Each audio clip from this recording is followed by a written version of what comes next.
Hello, everyone. Happy Monday morning, and welcome to Marvelous Movie Mondays with Kelsey and Dill, the Marvel podcast where we talk about all things Marvel, including this week 3 things that have nothing to do with Marvel except for one actor. But we are here to fill the off season while we wait for Moon Knight at the end of the month. Kelsey, how are you doing? Happy March. We are finally hit our 3rd month of the year already. Yes, we are in March. I'm doing great, Dill. How are you doing? Good. Very tired. We're First, both very tired, so it's yeah, we are. not the first very tired podcast. I remember Yeah, we recorded our Deadpool podcast at like 1 a.m. So like this is not new. yes, I But remember yeah, that. it's a late night, and we have You're had a giving lot. me Bruce Banner vibes in your purple shirt, Dill. I Oh, the don't know purple with the why. glasses. Yeah, Yeah, he doesn't wear glasses, does he? Yeah, he does at times. yeah, he Um, does. When I was gonna he's say being all sciency. I have these LEDs in my room. I could make green, but the only ones that actually show are the blue for some reason. Mm, So the blue behind me, it's the only color that catches. But you anyway, don't if you need saw it. the thumbnail, or saw the title of this podcast, if you're listening to us, you know that we're talking about Robert Downey Jr. today. What we do is we do an Avengers movie club every so often, where we take 3 movies from a Avenger actor or actress, or someday maybe a director, and we look at 3 of their works.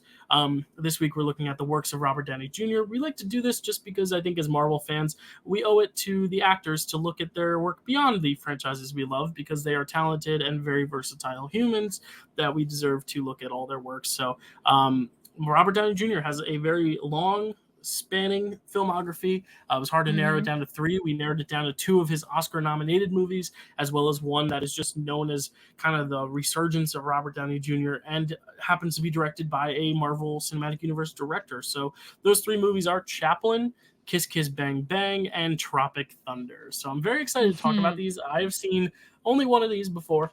And Kelsey, how many have you seen before? I hadn't seen any of these films before, Nice. Dill. Nice. They So were all brand new for me. we're going in first time watchers for the first 2, and I have seen Tropic Thunder before, so can't wait to get to Mm. that conversation, because that's probably going to spur the most interesting one, Mm. specifically with regards to his character. But let's start way back when, at his earliest stage, in Chaplin. Kelsey, what year was Chaplin? Remind us. Chaplin came out in 1992, but I That's did it. research a little bit about how he kind of got into acting.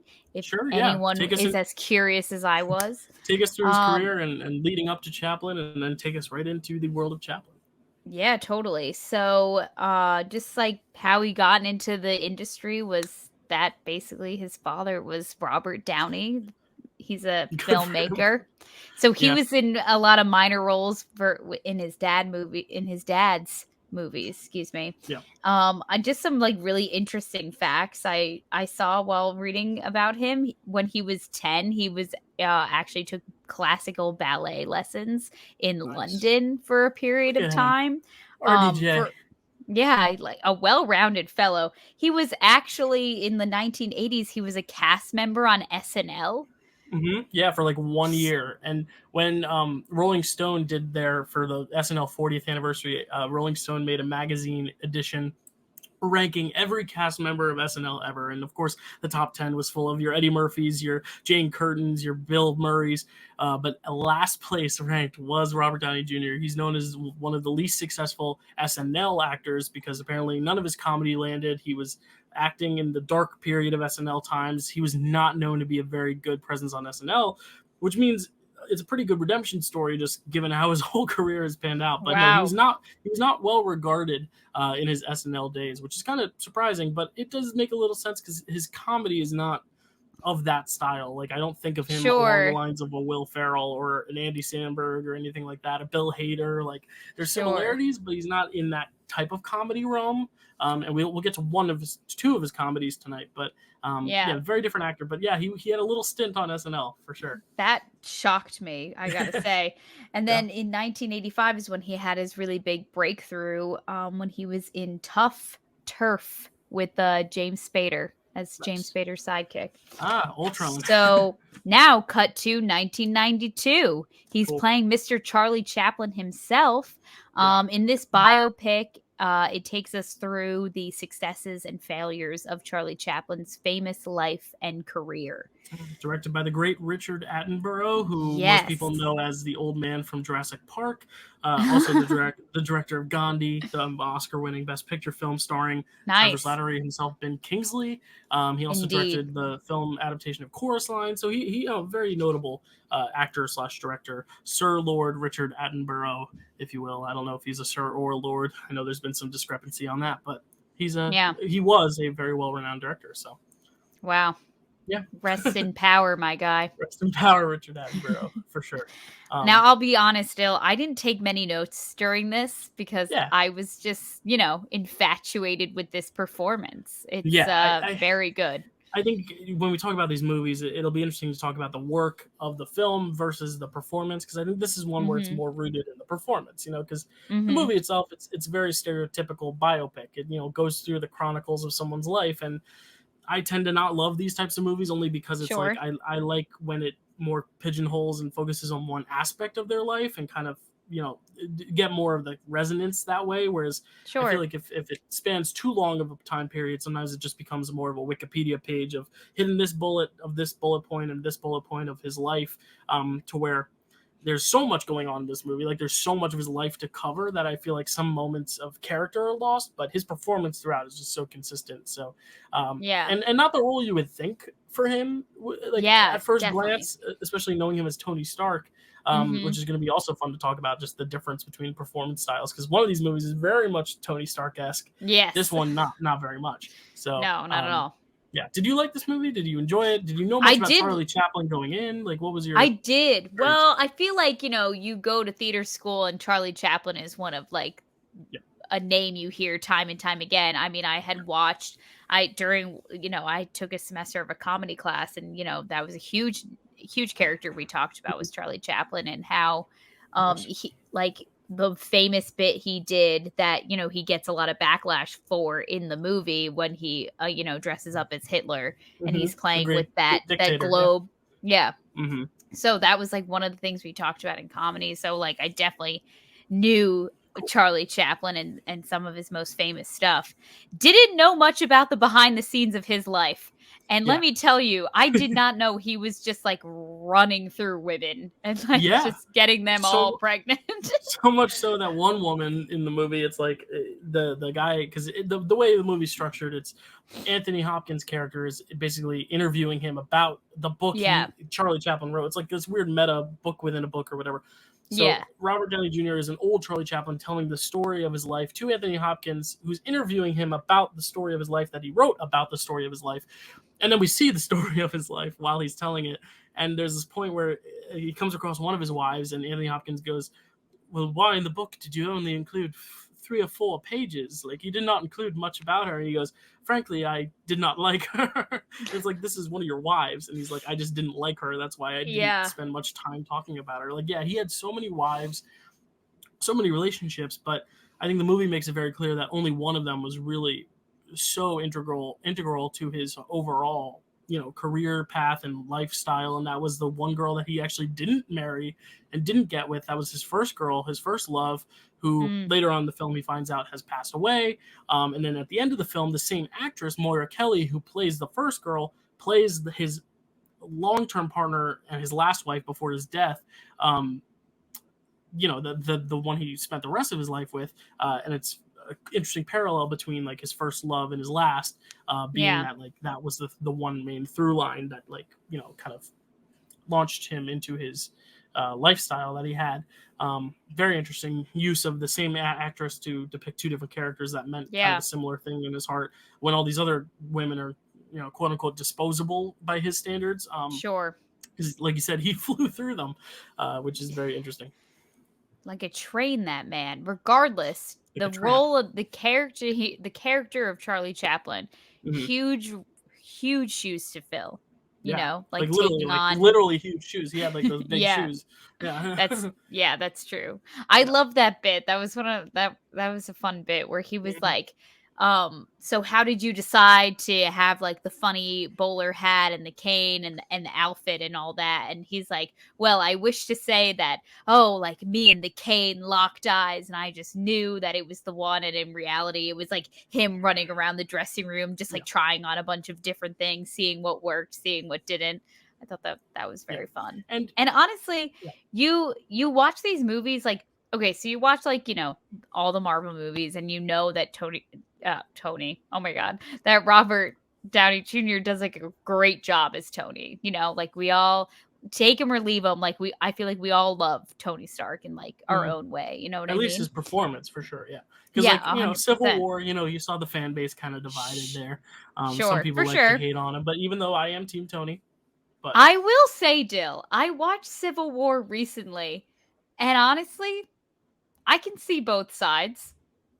I'm a interesting. moderate. I'm a moderate when it comes to Civil War. You're I'm like, growing up, Kelsey. You're coming around to it. I was like, you know what? I get what Tony's trying to do. I get why he wants to sign the Accords, but like, I don't know. There's not a situation where Cap's looking at me being like, "You're on my side, right?" And I'm not going, "Yeah, absolutely." Like, there's no time where I'm not gonna just agree with Cap. Right. So That's where your loyalty lies. It's fine. Yeah. Yeah, I'm sorry about that. But it's like he does such a great job in these films, and then you kind of almost forget that like he's a really exceptional actor. He really So when is. you watch stuff like this, you're just like he's like totally a different dude, He's like totally transformed. Yeah, and I think it's a shame because I don't think the movie lives up to the performance. I think this is one of those movies where you watch it for the performance, and if you don't know anything about Chaplin, to get just an overall sense of his life. But I almost kind of wish that it focused on one chapter of his life more than just like spanning it all, because it's great to see him do the comedy and then also be older, but I honestly felt the more effective stuff was definitely when he was older and like reflecting on his life. I think those were the most emotional bits for me, for sure. Just seeing him in that old age makeup, even just at the very end at the Oscars, because the whole thing is that he can't come back to America, and they invite him back for one night only to see that he gets this award, this honorary Oscar. And I remember I've seen clips on YouTube of the actual thing, like how big a deal that was. Because Charlie Chaplin had never won an Oscar before, and he was old by then, and just the scene of him at the end, just he doesn't say anything, but you just see all the emotions going through his face, and it's like, wow, yeah, like Tony Stark can act, man. Like he's good, and he's good at the dramatic stuff. And I wish the whole movie was a bit more character focused rather than like plot point, because as you said, he flies through so many women that it's like it almost feels like it's almost rushed, even though this movie feels so long because you're covering so much, but each individual bit feels so rushed. So I wish it was like 1 or 2 chapters elongated. That way the movie doesn't feel as long, but the actual bits they're focusing on feel well-rounded enough, if that makes sense. Yeah. No, the critic side of me, but as someone who didn't, I don't think as much about Chaplin as you do, even because I didn't even get to see like the classes about him. Like I've never seen a Chaplin film forward to back. I've seen clips, of course, because everyone knows like the clip of him with the clock cogs where he's like, kind of surfing the clock or whatever. Like everyone knows that, but it's like I wish I was more versed in the Charlie Chaplin filmography. So like it was very interesting to just see his lifestyle and just like hear about it as someone who didn't know much. But yeah, I think his performance is first and foremost like what commands the movie for sure, and it's beautiful. It's a great performance. I do have to ask you though, as an accent and dialect aficionado, how is his accent? Because I've heard some people say it's not a good British accent. I wasn't that opposed to it, but it was very obvious that he was doing an accent. It didn't feel as natural. Maybe that's just because I know Robert Downey Jr., but what's your critique on the accent? I mean, like, I definitely, listen, I applaud anyone who can do a British accent, any American who can do a British accent pretty decently, like, even vice versa, like, Brits who can do American accent, like, decently, I commend them for it. I thought that I think that it was a nice little like subtle. I don't think like he was trying to do too much, because I think like the second you start trying to do too much to an accent is when you start looking very foolish. And it's like, it's another layer to add to a character, just like from an acting point of view. It's like a whole nother layer you have to think about, and you have to like sound and still deliver all your dialogue exactly how you want to, but now not in a completely different way that you're not used to speaking. So it's like all these different things. I thought that it was solid. There wasn't a point during the movie where I was like, oh, that was a bad British accent. Like I never thought that, you know what I mean? And I think he flows so well into the physicality that it's almost forgiving. Yeah. He honestly gave me like young Johnny Depp vibes in this. Like I could definitely see how Yeah, like the two of totally. them feel very similar. I was like almost like, oh wait, yeah, that's Robert, that's not Johnny Depp. And I think that's a good thing Mm. to him too, his merit that like I was like, oh wait, who am I watching right now? Like I'm not watching the Charlie Chaplin.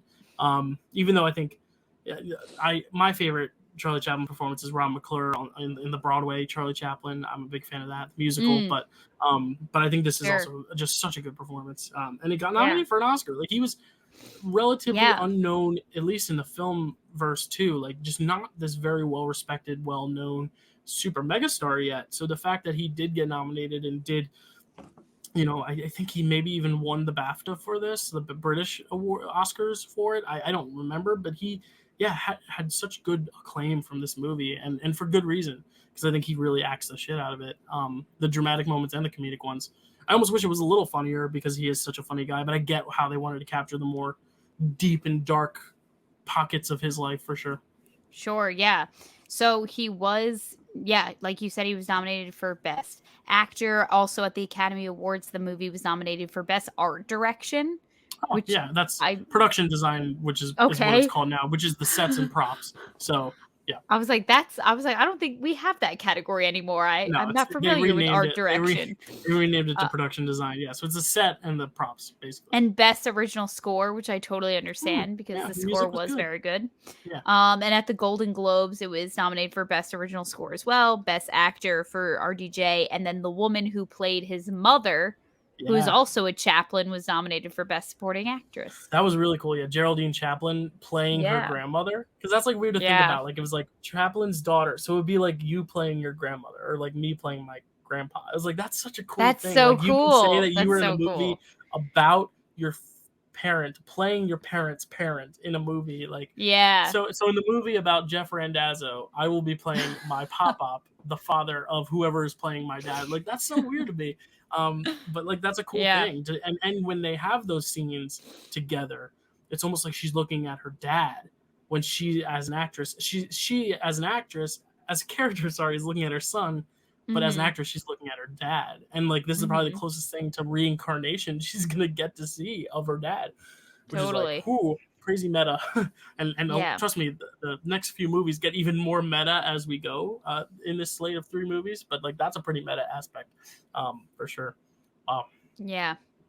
And Yeah. I just think it's like you were commending him for the like, the dramatic turns he had to take in this film Dill, when I was really impressed with like the comedy. Like I Yeah. just feel like it's like a totally different genre of comedy Yeah. than he's used to doing. Like, Tony Stark is just like all sarcasm, all quips, where it's like this is like all your Physical. physical stuff, like, which is Hold on, I'm gonna go grab a water bottle. Keep talking about the physical comedy real quick. Sorry, yeah, I'm sure. parched. Gotcha. I could tell while I was watching this movie that, some of those classical ballet classes he took when he was 10 might have come in handy during all this, because he was just doing so much. Like he was doing like back rolls and falling down on his back a lot. And what I thought of that I, didn't realize before going into this film, because I had never seen it, was we actually had another MCU crossover with Marissa Yes, we did. Tomei. Yes, and she doesn't have really a huge role, but I think this Yeah. is also one of those things where it's like she hadn't become a breakout star either, because this is the same year as My Cousin Vinny, which she wins the Oscar for, but she hadn't won it yet, so she was Mm-hmm. like still not the Marissa Tomei. And we have Anthony Hopkins, who is Odin, playing the guy Mm-hmm. interviewing Oh, him yes, yes, in the book. yes. We always forget he's there, but he is. And He is there. I think that's it.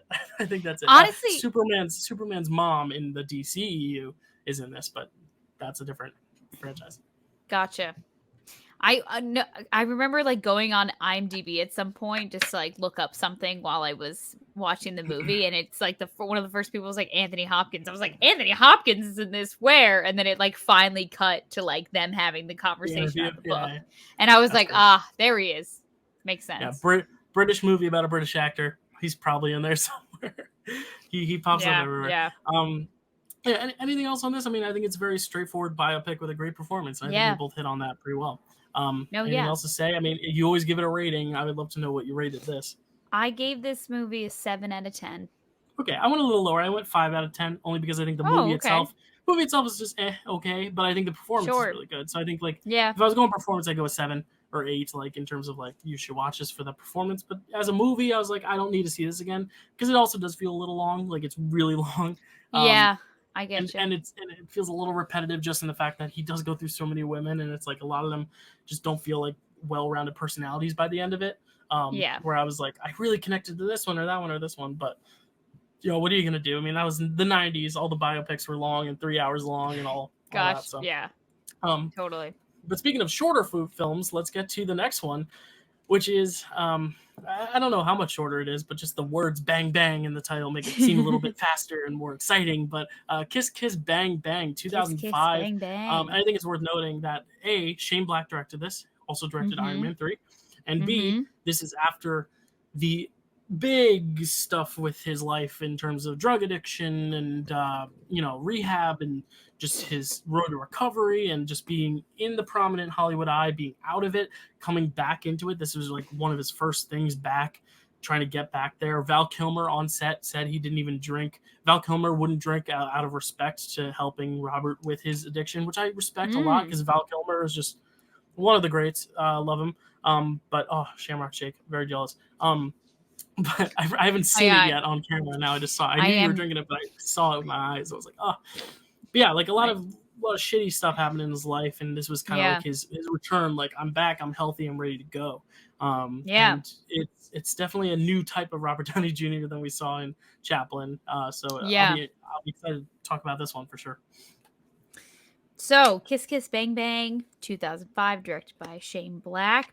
After being mistaken for an actor, Harry Lockhart finds himself caught up in the Hollywood scene, trying to balance studying what it's like to be a detective and solving a real-life crime. Yeah. I think this movie is fucking awesome. I think it's hilarious. I think it's smart. It's one of those movies where you think you know what's going on, and then there's like a little twist, but it makes sense. And like even just the fact that he like has to is like running away from a robbery after his friend is shot in the face, running into this audition, and then just getting a call back for a screen test because he's not even acting. He's just breaking down in the middle of this audition room. And then he's sent to go study what it's like to be a private investigator for this role that he's only screen testing for. And it turns out that he was set up for like, it's got so many little twists and turns, and I just think the style is funny. The way he narrates it is hilarious. It almost has this meta feel at the end where like one of the characters is so obviously dead, but at the end they just get wheeled out in a wheelchair, and he's like, oh yeah, in these movies, just in case there's going to be a sequel or something, they always make sure the guy somehow escapes alive with a crutch or two or something. Like, just so funny, and it's very Tony Stark-esque, which I love too. Yes, I know I'm raving about it. What did you think of this movie? Because I mean, sometimes I'm higher on things or lower on things than you are, but I'd like to hear your take. Dill, it was very fun. I enjoyed myself. I was entertained. It felt that was literally the first thing I wrote down was I said this is all very Iron Man 3-esque. Like the narration in the beginning, just like the character he was playing. It was all the very subtle winks of Christmas that Shane Black loves. I was like this feels like it was directed by Shane Black. I can tell. It was definitely the closest out of the 3 movies we watched. This is definitely the closest that feels like Tony Stark. I mean, it's definitely grittier. It has like a more of like a, I almost want to say like a film noir, almost like LA Confidential film feel rather. Yeah. Oh, LA Confidential is like what I thought of first. I thought of that and like all the Guy Ritchie movies. I'm like, this is like the perfect blend of like those convoluted crime movies where you kind of have to like rewind it for a sec to figure, wait, what did they just say? What's happening? Like you gotta stop it. It's like very convoluted, but at the end it like all just makes sense. And there's a point where you just kind of have to throw it out the window and say, well, I'm just gonna enjoy the ride. Yeah, for sure. And this guy honestly felt to me, the character he played, Harry Lockhart, it just felt like Iron Man, but if Iron Man was a little more dumb and a lot more poor. You know what I mean? Like it's as if you stripped the billionaire genius thing away from Tony Stark. It was just kind of like function. Yeah.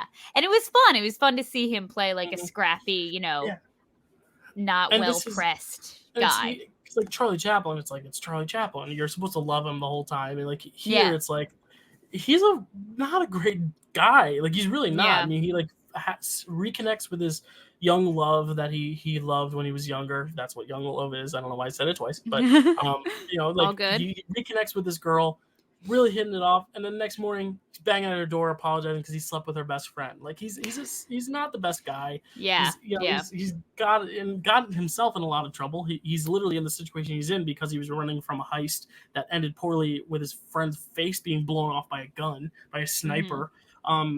But I'm also endeared by this character, and it's weird. It's like this quality that only he could bring to the character that makes him so endearing to everyone else around him, including the other characters. Like, oh my God, Michelle Monaghan, is that the actress who plays? I think it's Michelle Monaghan.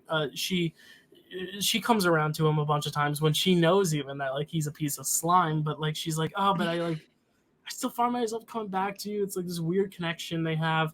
And then, of course, when she chops his finger off in the door, which I think is the biggest swing this movie takes, and it's quite hilarious. But also it adds one of the craziest moments that had my jaw. I watched this morning, and my jaw was on the floor when the dog just ate the finger. Picked up the finger from the ice tray, just out of nowhere. It's on the counters. The dog comes by, snatches the finger, and runs away with it. I'm like, oh my God, like it takes so many big swings, and do all of them pay off? No, like I don't think it's a perfect movie, but I think it's so entertaining and so unique, and just the style and the comedy and the pacing, like it's just a very tight movie, and I really appreciate that. Yeah, and it also has like a buddy cop like feel to it as well, with like his whole back and forth with Val Kilmer, who plays Gay Perry. Yeah, which is also another thing that, like, I think in a different director's hands could get a little, like, homophobic. Yeah, but like it's obvious that like there are even homophobic jokes in this movie, but it's more like you still love this character, you still like Val Kilmer's character. It's more like it reflects badly on the other characters, whereas I think it could get mean-spirited in a different director's hands. But I mean, Val Kilmer also is great in this movie. Like I'm so used to him playing more of the straight man, you know, Top Gun, and obviously he's Batman, but like in this he has a little bit more range in terms of comedy. And like, I mean, when he shoots the guy through the crotch with his crotch gun that he has in his suit, it's just so smart. It's like what little stuff that seems realistic, but it's like, how did I not think of this? You know what I mean? Yeah, there were definitely a lot of shocking moments though, with the finger and the crotch gun, and also when he puts the one round in the bullet and then spins the gun and is like, "You want to take your chances?" And of course, the first one he fires kills the guy. I was like, at the mental hospital. Oh, he just killed him. Okay. Yeah. I mean, so much great humor. My favorite line of Val Kilmer's is when like he's like, "Have you ever looked up what does it say when you look up idiot in the dictionary?" And Robert Downey Jr. is like, "It's a picture of me." He said, "No, it's a definition of an idiot, and that's what you are." Like, there's a picture in the dictionary. It's so funny. Like, it's just so good. Like the banter is so good. Like people hate on Iron Man 3 because they don't like the Mandarin Twister, but I just love the style of comedy and the pacing. Like Shane Black should just do so many more like superhero movies, or just movies in general, because he is such a funny but also just like smart and tight director. Like it just, everything's so well thought out, not a moment really wasted, getting to the point, but also just like delivering on the entertainment and the comedy. So totally. Yeah, I love Iron Man 3. I don't know what you're saying, Dill. Is there a demographic of people that don't like Iron Man 3? I thought that was universally beloved. Very much the opposite. It's universally known to be like one of the most divisive because of the Mandarin twist, and people do not like it. I liked it. I do too. But I guarantee if you just look up MCU movie ranking, most of the rankings online will have Iron Man 3 pretty low. And it's shocking because like I think it's one of the most singular visions of all the Marvel movies. Like I think it has a very distinct personality that only Shane Black could bring to it. And Shane Black has missed before. His movie The Predator a few years ago wasn't that great. But he's still at least a director who takes big swings, which I appreciate. I've said that like 4 times, but it's the truest thing. He just like swings for the fences every time. And sometimes it doesn't land. Obviously some of these movies, and the next one we'll talk about, some of the jokes don't hold up as well. But I mean, I think for the most part it does. And I think having Val Kilmer be the protagonist and being a gay character, those gay quips toward him, it's almost like because he's able to kind of like take them in and throw them back to them, like it becomes less homophobic and more just like you're seeing it from Val's perspective, and it's not like a hate toward him, but it's more like a fuck you for saying that. Like, get over Sure. yourself. Like I like his attitude, Val Kilmer's character, toward the different gay comments and stuff, because it makes the comedy kind of feel like, you know, when you're joking around with your best friend and you may say stuff that's kind of offensive to them, but like because they're your best friend, they kind of understand the humor and they're able to throw it back at you. You know what I mean? Yeah, sure. Even though, like, obviously, yeah, if you interpret it as homophobic, like, sure, that could be seen too. Obviously, that one character is homophobic. That's why he doesn't examine his crotch, which is why he's able to hide a gun up there. Yeah. And that's smart too, because it's like little details that like just come back around later that you don't even think about the first time, which is really smart. No, yeah. It was a lot of fun. I was like, you know, reading the character names and everything on like IMDb, and I read Gay Perry, and in my head I was like, so is his first name Perry and that's like his identifier? Like, oh, this is straight Perry and that is Gay Perry. Right. But it's his first and last name in the movie. But that is funny though. Like, well, I think it also, I can't remember. I thought it was a nickname. No, isn't it? No. Well, I don't think his first name is actually Gay. I think Gay is short for something. Oh, okay, gotcha. There's a whole explanation for it in the beginning, but I watched this movie on Saturday. Yeah. I was gonna say, this movie moves so fast that it's like, yeah, it's hard to necessarily get everything on the first grasp too. Like, there's stuff in this that I'm even like, wait, because the pink-haired girl is the only confusing part where I'm like, wait, where does that tie in? I get it at the end more so. Yeah. It was supposed to be the replacement for this daughter to settle some sort of retirement or what do you call it, inheritance fund or whatever, and then sure, yeah, the one sister actually did kill herself because she was, you know, so distraught by the fact that both her father figures turned out to be slime balls. And then I love the last moment Val Kilmer goes to the old man and is like, fuck you, basically, like gives him a little slap on the face for being this sexual predator. I love that. Yeah, it's a plot point that's not really, you know, consuming the whole movie, but it's a nice little end just to that storyline to give some sort of satisfaction to those characters. And Michelle Monaghan too is incredible. I mean, she has this great charisma. She's sexy, but she's also funny, but she's also just like dark and, you know, just interesting. It's a really well acted part, and I think her chemistry with Robert Downey Jr. is good. Like you said, it's very Tony Stark-esque, just a little scrappier. But I think, totally. I mean, we'll get to it at the end. Which movie I think best showcases him? Like, if you want to say, hey, if you've seen him as Iron Man, see him as this too. I think this is the closest thing where you could say, if you liked him in Iron Man, you'll like him in this. Whereas the other movies might be more of a like, if you liked him in Iron Man, here's something different. This is definitely not something different. This is something very much totally. Same. But I think that's fine too. And I think it's honestly my favorite of the three, spoiler alert, because it's, you know, I think it's the most entertaining he is in all these movies. And he's an entertaining guy in general, but like I just love this character. I love this dynamic of all these actors. It's so good.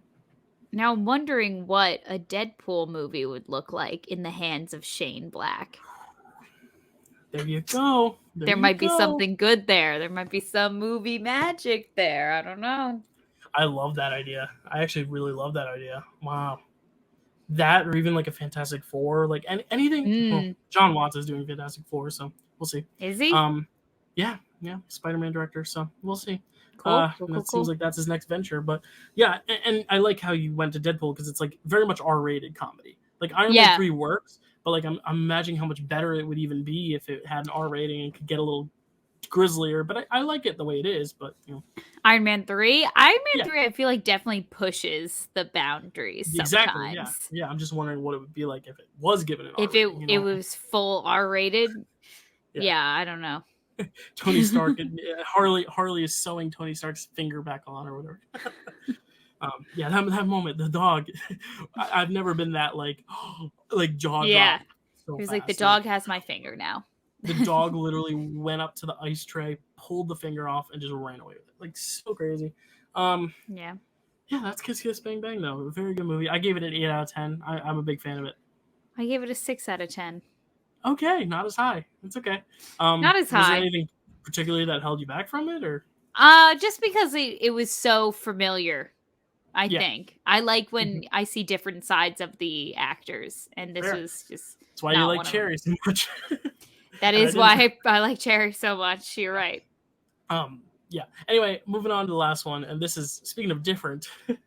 We're going to a different race, different country, different race. But I'm very excited to hear your thoughts on this because Tropic Thunder is our next movie, and Tropic Thunder is a movie I've seen before. way after it came out, because obviously I didn't see this when I was 10. But it was in the theaters when like I was going to the theaters when I was 10, seeing like Dark Knight, summer of 2008, Iron Man, summer of 2008. I remember the poster for Tropic Thunder being there and being like, Dad, what about that? He's like, nah, let's not. For good reason. let's But not say we did. Kung Fu Panda was the summer of 2008. Wall-E, good year. 2008 was a good summer. Ooh, Mamma good Mia, year for movies. the Simpsons movie, yeah, really good summer 2008. And these are just memories because I remember distinctly just going to the movies and seeing those posters. Shrek the Third, I believe, was 2008. Yeah, I don't know if Shrek the Third was. I might be wrong on that one because Kung Fu Panda was, so it wasn't. What am I thinking of? Anyway, I don't want to just sit here and reminisce about my theater going experiences. You were taking a walk down memory lane there for a second. Tropic Thunder was not part of that memory lane, but I did come around to it a few years later and saw it. And I have thoughts, but I'd like to get your thoughts first as someone who is seeing it for the first time. Give us your synopsis. Give us your thoughts. Very interested to hear. Tropic Thunder, as we know, it came out in 2008. It was directed by Ben Stiller.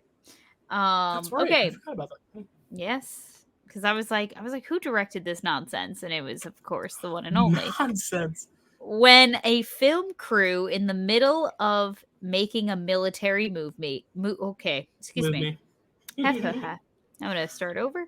I got you. When a film crew in the middle of making a military movie find themselves in an actual war zone, 5 prima donna actors have to depend on each other to survive. Okay. So the first thing I wrote down upon watching this movie was, this movie is not okay. It's just it's just because a lot of the humor is very outdated. It's just very much things that would just not even like make it through the first round of like proofs or like drafts, I guess. Like, I don't know what the rounds are when you're trying to get a movie made, but none of this would absolutely happen these days. Of that era of comedies, like The Hangover, and a lot of those movies, like, that period of time that totally haven't necessarily aged the best, you know. And I also want to bring this up too. It just feels like any comedy that is male dominated and from the early 2000s is just like a mess now and does not uphold like to this day. Like they all age like milk. If you have a group of men at the helm of writing a comedy in the early 2000s, watch it now and you'll be like, oh my God, these were the things we were laughing at. Not great. Yeah. I want to also ask your specific takes on his character, because I know this is a point of a lot of people's praise for the movie is how, you know, it's obviously a commentary on blackface and why it is such a ridiculous thing, and how method acting in general is dangerous, and especially, you know, in this case, like proving a point and, you know, showing that racial stereotype in such a blatant fashion that it's supposed to make a commentary on it. But also some people say because you're just having a white actor do this in general that it is hurtful and offensive. Did you find yourself more on the lines of like, oh, this is like a big no-no, or did you feel like that part was done tastefully because it was trying to make a message about blackface? And there's no right or wrong answer because there are people who fall on both ends. I'm just curious. Sure. I just don't think, like, in all the ridiculousness that was going on, I didn't get a lesson out of it. Okay. Do you know what I mean? Like, I think it was less, for me, how I interpret it was that it was less a commentary on like how harmful blackface is, and more of a commentary on like, this is how ridiculous some actors get. And it's like, they're willing to do anything and everything they can to like get the part. Yeah. And but you at least understood that it was supposed to be ridiculous for a reason. Like, it wasn't, you know, it was supposed to make some sort of point. Like, it wasn't supposed to be like, oh yay, he's playing a black guy. Like, we were supposed to be. No, yeah, you're supposed to be like, you're supposed to not like this guy. Yeah, because a lot of people came at Robert Downey Jr. for it. Like, how could you accept a role like this? And he's like, no, but like that was the point. Is like you have to have a white actor playing this role because that's to emphasize the point. But I get what you're saying. Like, it's more for a criticism of acting in general and crazy Hollywood actors, because this is a movie just all about showing how crazy and stupid and weird and fucked up a lot of Hollywood people are, especially Tom Yeah. Cruise's character too, which is Yeah. also some other breed of something Oh else. my God. I'm on IMDb like halfway through the movie because I'm like, who Like, is who's Les that guy? Like, Grossman? I want to see like, The what else bald he's Jewish been in. guy. Maybe I know him from something. It's Tom Cruise. And I was watching with James and I was like, that's Tom Cruise? He goes, what? And I was like, yeah, that's real. So, wow, they did great makeup and costuming on him. I had no idea. I definitely agree with you though. A lot of the comedy is dated for sure. I think if you look at it from the perspective of it's supposed to make a commentary on how disgusting people like this are, I think it works. But it isn't as blatant. It isn't as obvious that they're telling that message. The message is not as. I feel like if they're going to give that message, they should go even more so over the top, commentating about it, and they don't, which is I think what holds it back. But I do think the two things that I like the most are Tom Cruise and Robert Downey Jr. because they are leaning so hard into those stereotypes that they are so obvious in their messaging and what their characters are. Because the other characters is kind of like a blurred line almost of what is actually supposed to be genuine and what is supposed to be commentary. And this whole movie, I think, in concept, is really good. Like the idea of a real film crew filming a movie about Vietnam in a war zone, and then it actually turns out to be a real war going on. They're actors stuck in it. Like I think that's such a creative concept. It's such a funny concept too. Like because what are actors gonna do? It's like the thing with like method acting. It's like Daniel Day-Lewis is the only man I've ever known who has actually like quit acting to become a dressmaker because he was in a movie about a man who makes dresses. Like normally actors come and do their thing and leave.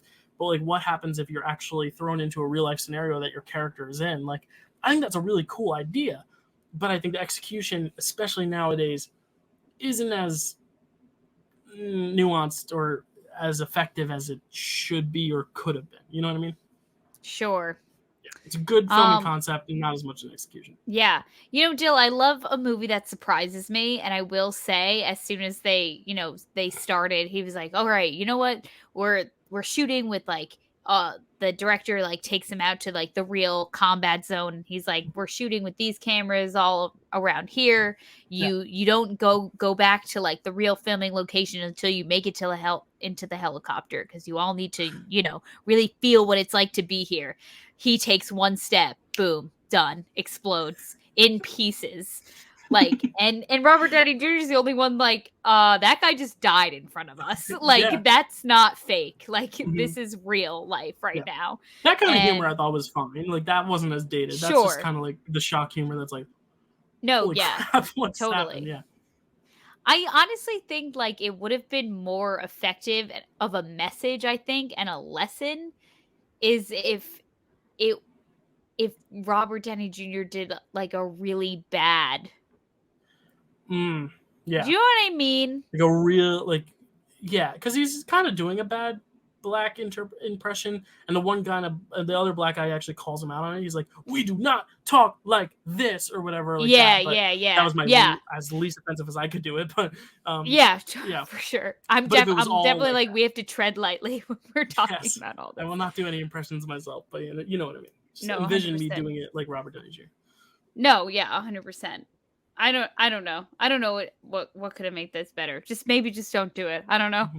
let's just all agree that it's not something we should do, and just go from there.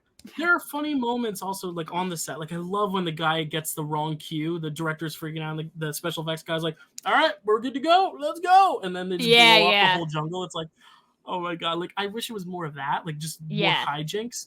Because I think it's just more like hijinks of what could go wrong. Like almost like the play that goes wrong on Broadway. It's like just everything just falls apart. I think that's funnier than it becoming something about racial stereotypes and all this stuff, because I think a lot of the racial commentary is a little iffy nowadays. Yeah.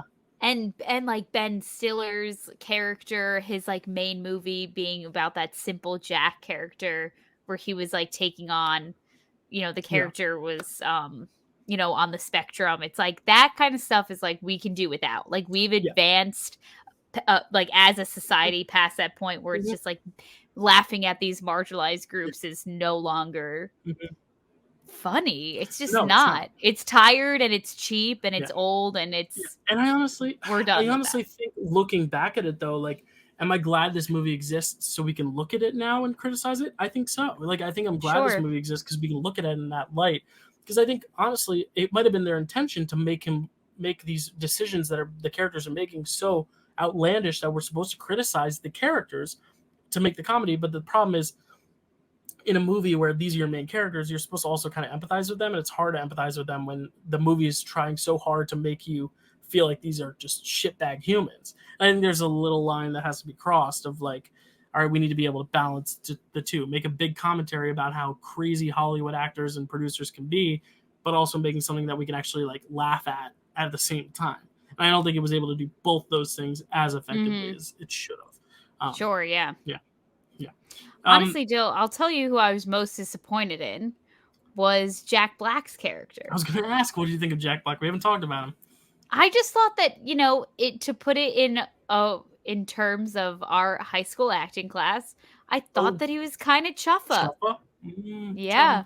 Okay. I just thought that he was kind of unnecessary. Like I liked the back and forth he had with like his whole thing was like he was trying to get drugs and get back to the camp so he could just like to eat the jelly beans he had or whatever he was saying that he was doing. But he didn't like supply anything to the group. Like I feel like they all kind of had a purpose. Oh, my favorite was the guy who played Brooklyn.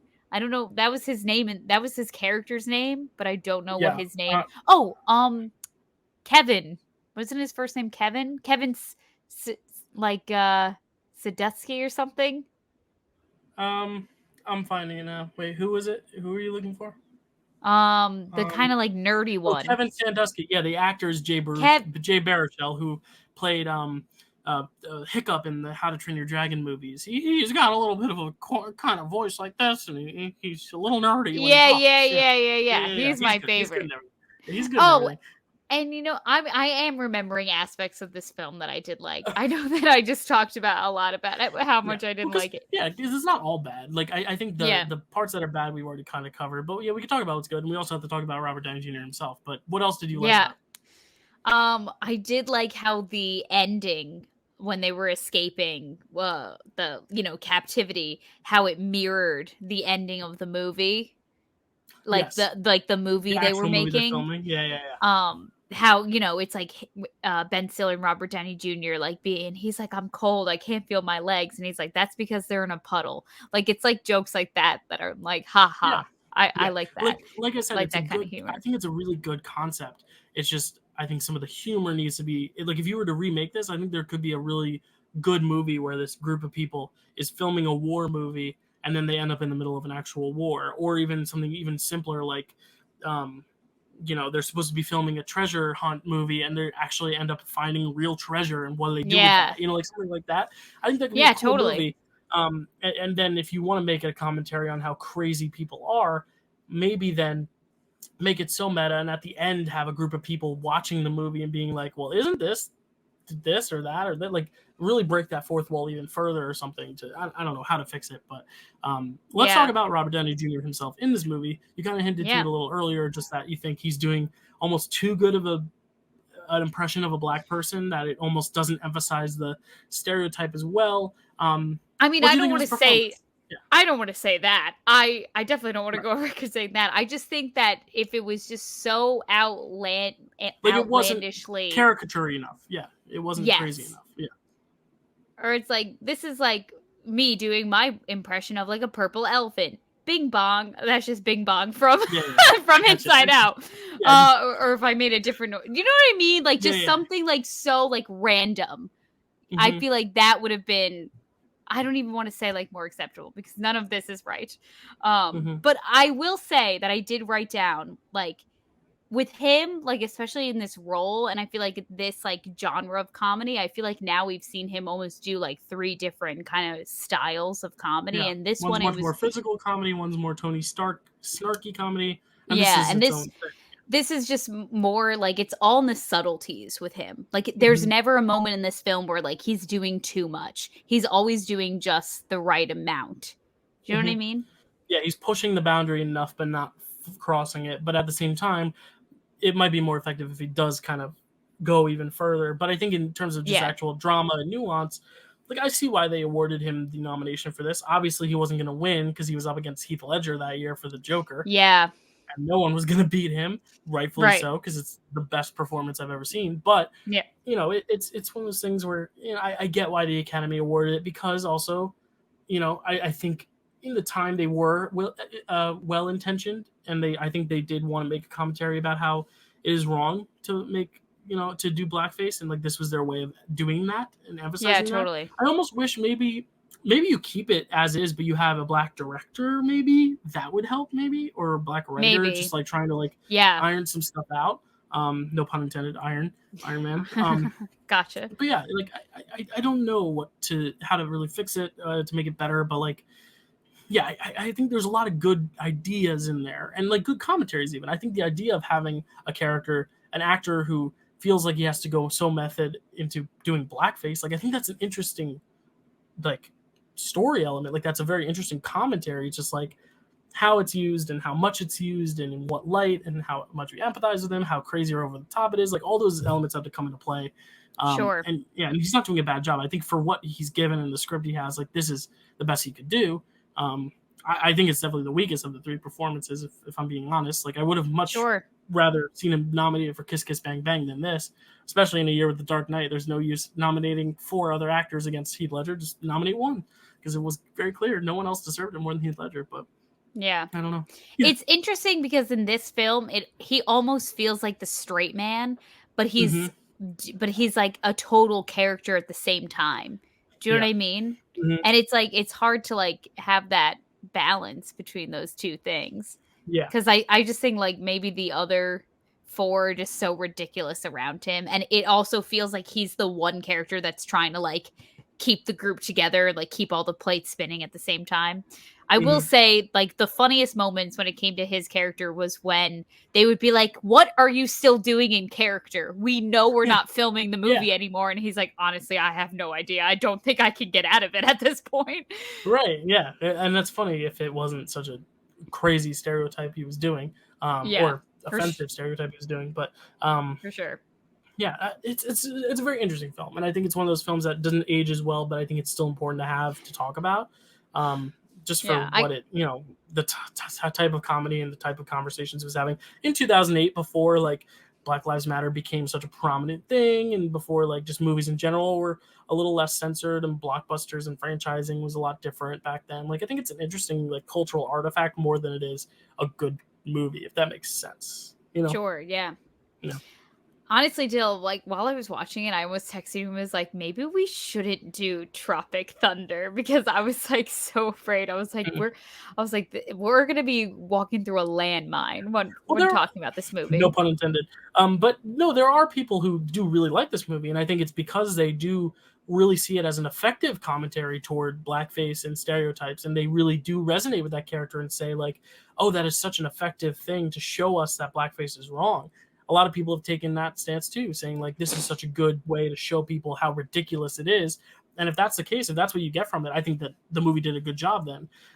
But it's also, there's a lot of other humor in there too, like you said, with just him depicting the autistic guy and all that stuff too. Like that's I think a little dated for sure. A lot dated.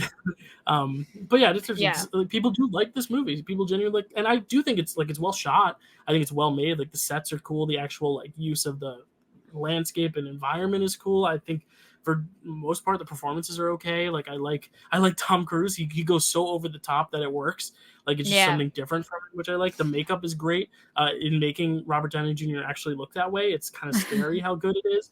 Yeah, but I think it has some good elements of filmmaking in it. Yeah. Someone who I was surprised to see in this movie was Matthew McConaughey, and how he had his own like arc. He was a very much a side character, but he had his own little arc of like, oh, am I gonna help my one and only client, or like am I gonna like get my own private jet? And like he shows up in the jungle and like saves their lives. And I was like, another commentary of like a type of agent actor relationship, which I think is also interesting. Like I think there's interesting stuff in here. I don't think it's a total pan. I honestly think I'd rather enjoy watching this more than like a Chaplin again, only because I think I'd get more out of it watching it to look at it in the perspective of 2008 versus now, and just look at the different elements and performances and what it means and what it has to say about movie making in Hollywood in general.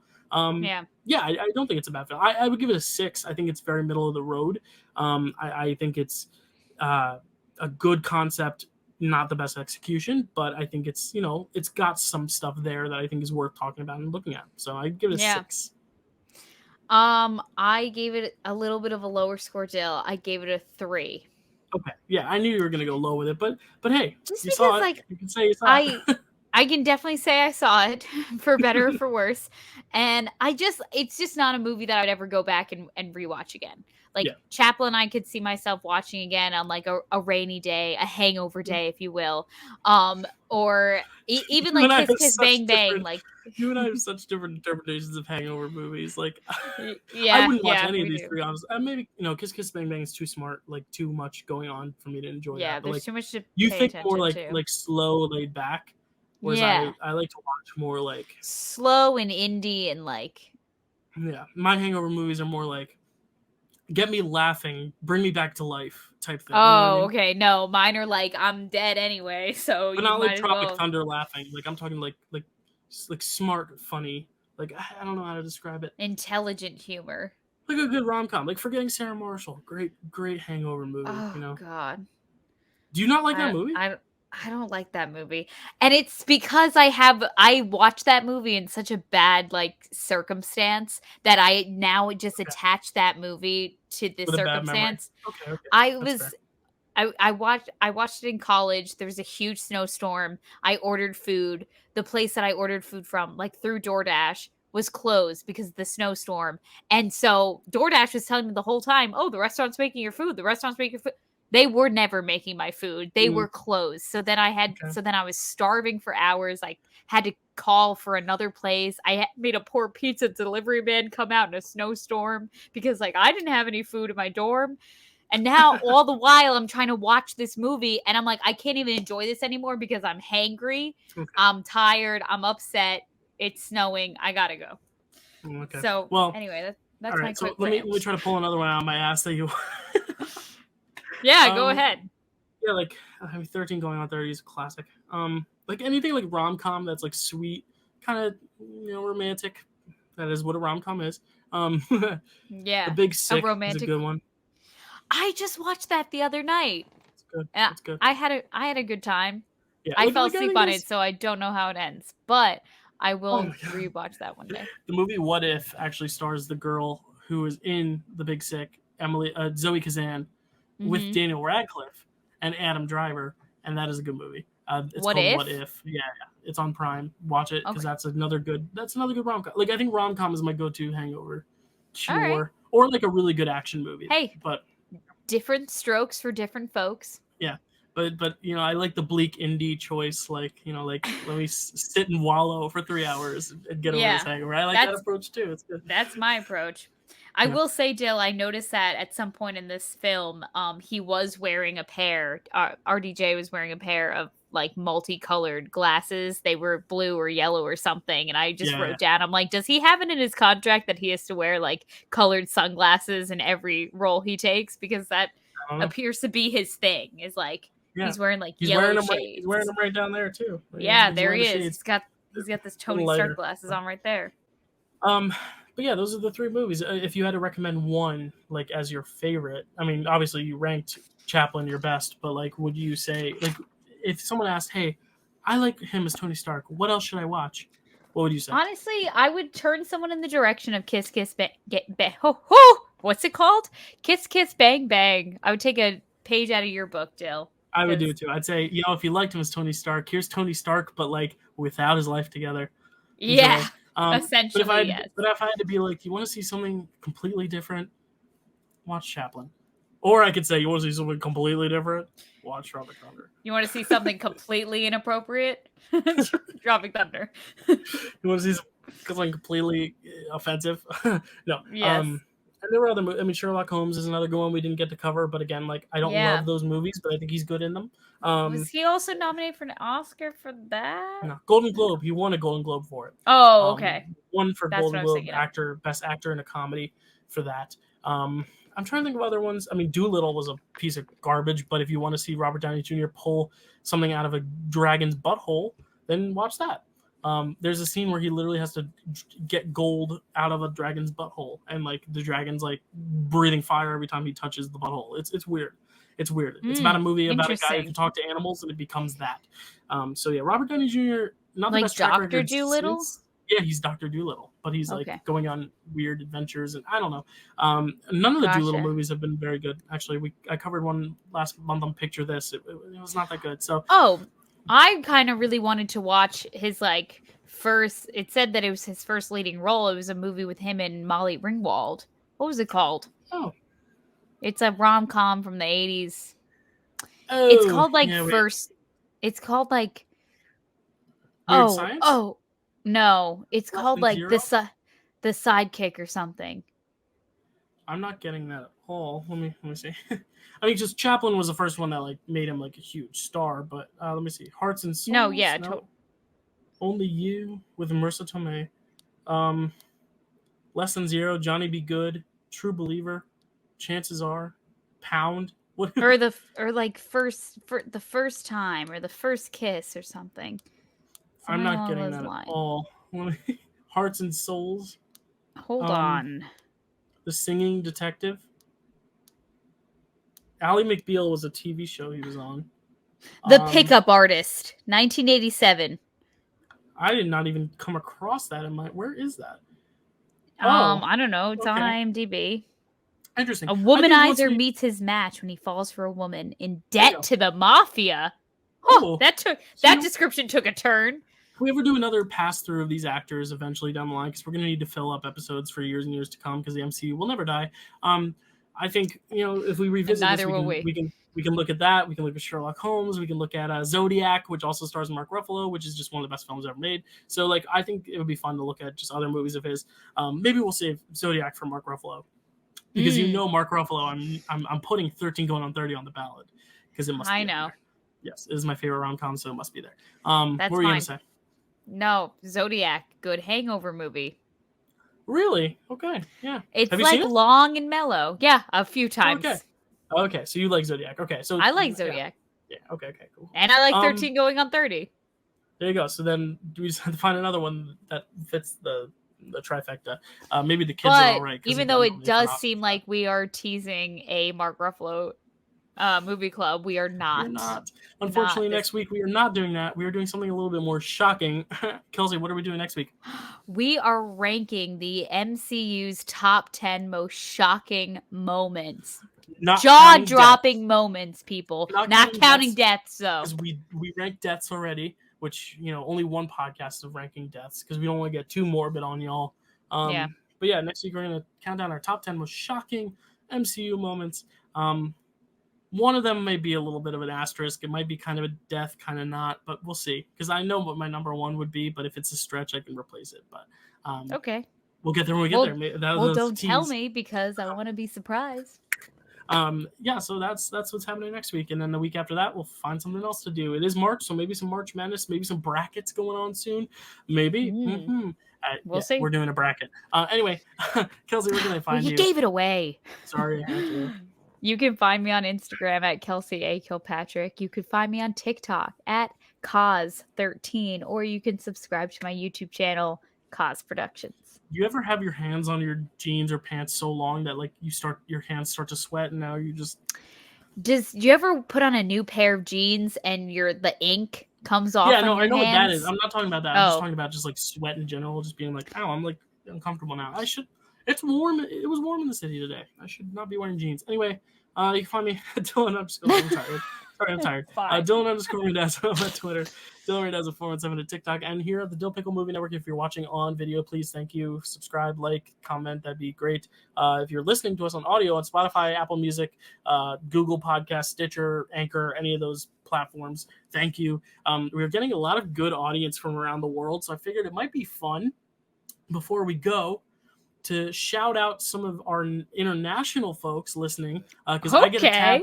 I get a tab of weekly listeners. So these are not listeners like if you listen one time in Sweden, you do not go toward the stats. Sorry, but if like these are our weekly listeners, These are regulars. These are regulars. These are ones that have listened to at least 10 podcasts in the last like 3 months or whatever. So like that's like a good measure. So let us shout out that community. I would like to do that because I think it's going to be a fun way to, you know, shout out our international folks. So from the countries, thank you to our United States listeners, to our 12% in the Netherlands, thank you, to our 5% in Germany. Wow, thanks. I don't know how to say thank you. Danke, Shane? I don't know. I think Danke Shane or something. I don't know. Iceland, 3% of you in Iceland. Thank you. Stay warm. Canada, there's less than 1% of you, but thank you, Canadians. France, thank you so much. The Hashemite Kingdom of Jordan, thank you so much for listening. Wow. Yeah, my brother's going to Jordan in May, so I'm going to ask him if he can spread the word so we can get more than 1% of Jordan listeners. But we have also less than 1% from Sweden, Brazil, Indonesia, Senegal, Japan, Mexico, Belgium, Panama, New Zealand, Australia, good eye, mate, Egypt, I just lost that viewer, Philippines, Saudi Arabia, the United Kingdom, Thailand, and Greece. So thank you all so much for listening. Wow. I just wanted to shout that out because it's so cool to hear how many people around the world are listening to us talk about Marvel every single week. And we hope we're keeping you entertained until Moon Knight does start, because it's been a long off season from Spider-Man to Moon Knight. So there's a lot to fill, especially because Morbius decided to move to April 1st, which actually reminds me, we're getting Moon Knight and Morbius in the same week. So we're actually going to be coming back on the 4th to talk about both of those things, believe it or not, April 4th. So that'll be double fun. Feature. We're going to get a double feature, but it'll all just be one podcast, and you'll have to stay tuned. Actually, maybe not. Maybe we'll do a twofer. Or maybe we'll just save Moon Knight for the next week, or Morbius for the next week. Maybe we save Morbius for the next week. It delayed on us. We can delay it on it. Any of those countries specifically cool to you, Kels? Any I mean, I really want to go to New Zealand one day. So the fact that we have some listeners there, how fun. Yeah. If you are listening, and if you're listening in New Zealand and you have a cheap and efficient way to get Kelsey there, get Kelsey there, sublet, and entertain Kelsey while she's there, because she would love to go to New Zealand and be part of all the Hobbiton, Lord of the Rings shit going on down there. You do have to watch Lord of the Rings first if you ever go to New Zealand, though, because you need to be cultured. Anyway, thank you guys so much. Legally required. All over the world. We'll see you next time. Enjoy your Shamrock Shakes. We'll see you next time.